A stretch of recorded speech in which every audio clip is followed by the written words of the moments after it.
Hello friends, welcome to our YouTube channel be proactive.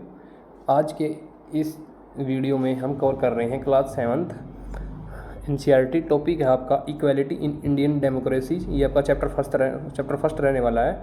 तो चलिए जल्दी से हमारा चैप्टर स्टार्ट करते हैं।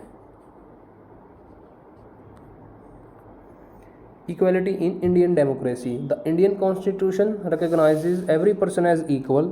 This means that every individual in the country, including male and female persons from all caste, religion, tribes, educational and economic backgrounds, are recognized as equal.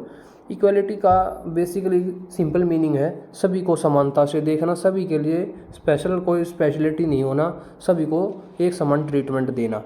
ठीक है, चाहे वो किसी भी जगह से बिलोंग करता है, कोई भी डिफरेंट कास्ट है, रिलीजन है, ट्राइब है, चाहे वो कुछ भी हो, लेकिन अगर वो एक सिटीजन है आपके कंट्री का तो उसको एक इक्वलिटी ही के फॉर्म में ही देखा जाएगा। Recognisation of equality include some following provisions in the constitution.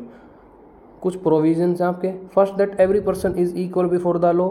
What this means that every person from the president of the country to कांता और domestic worker has to obey the same laws.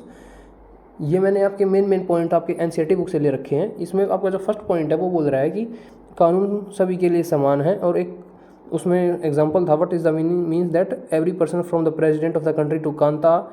एक simple इंसान से लेके और एक president से लेके सभी जो है उस कानून के लिए समान है। कोई किसी का स्पेशल स्टेटस नहीं मिलेगा कि जो कांता एक आम आदमी है या आम पर्सन है या डोमेस्टिक वर्कर है जो छोटा काम कर रही है तो उसको स्पेशल राइट नहीं मिलेंगे या उसको प्रेफरेंस मिलेगा, प्रेसिडेंट को प्रेफरेंस मिलेगी, या उसको कानून के तरह उसे वो नहीं करा जाएगा, जस्टिस नहीं मिलेगा या इक्वालिटी नहीं होगी। तो ऐसा नहीं है, सभी के लिए चीज़ें आपकी समान रहने वाली हैं। Second, no person can be discriminated against the basis of the religion, race, caste, place, birth, whether they are female और mail.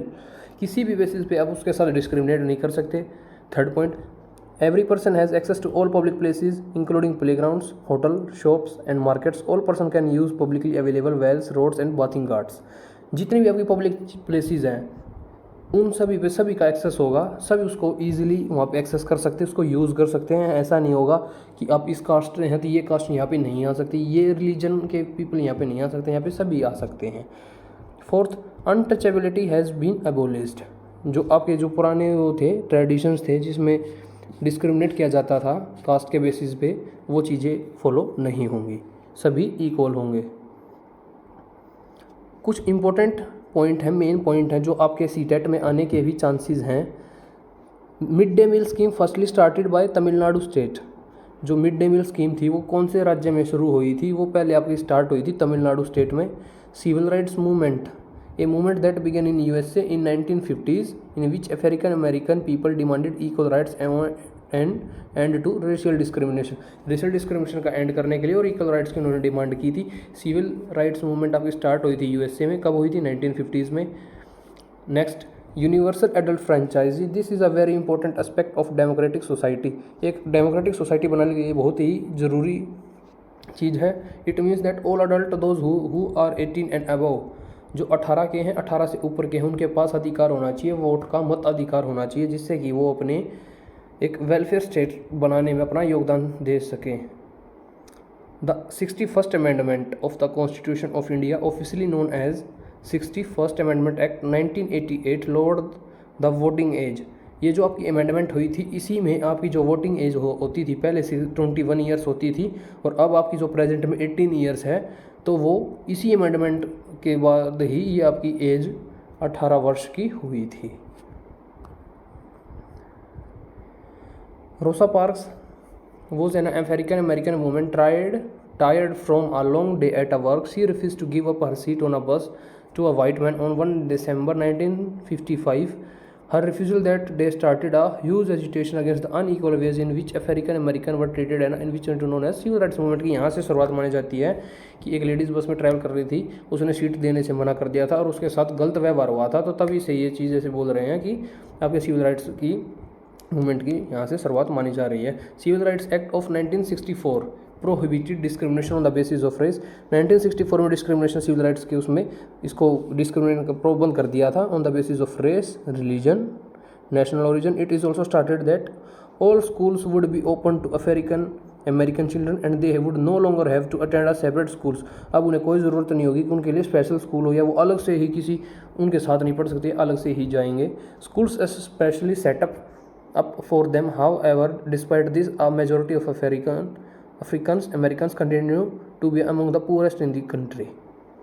Next, most African American countries can only afford to attend government schools. कुछ उनके जो American children थे उनकी family का इतना budget नहीं होता था, वो सिर्फ गवर्नमेंट स्कूल को ही अटेंड कर पाते थे क्योंकि fewer facilities and poorly qualified teacher as compared to white students who either go to private schools, live in areas where the government schools are highly rated as private schools.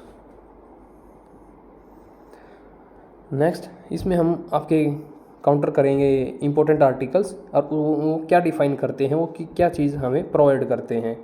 Article 14 बोलता है the state shall not denied any person equality before the law और the equal protection of the laws within the territory of India on grounds of religion, race, caste, sex और place of birth.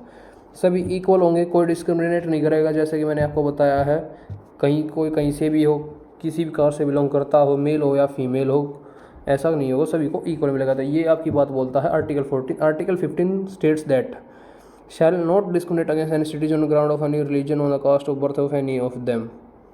इसमें भी यही है. Article 16 there shall be equality of opportunity of all citizens, equal opportunities मिलेंगी relating to employment, appointment to any office under the state. जितनी भी government vacancies आती हैं जिसमें आपको राइट दिया जाता है कि आप इसमें अप्लाई करेंगे, एडवर्टाइज होगी और सभी को बुलाया जाता है कि जो जो उसमें एलिजिबल हैं, जिनके पास वो क्राइटेरिया फुलफिल कर रहे हैं, तो ये सभी के पास अधिकार होगा. ये नहीं होगा आपको पता ही नहीं चले और वैकेंसी पहले ही फिल हो गई. तो ये आपको जो अधिकार देता है वो देता है आपका आर्टिकल 16. आर्टिकल 17 में आपको मिलता है एबोलिशन ऑफ अनटचेबिलिटी. आर्टिकल 18 में मिलता है abolition of all titles except military and academic. Abolition of titles आपका किस में आता है? आर्टिकल 18 में. आपका इस चैप्टर में आज के लिए इतना ही. हमारे चैनल के साथ जुड़े रहें, ऐसे ही आपको वीडियोस हमारे चैनल पे मिलते रहेंगे.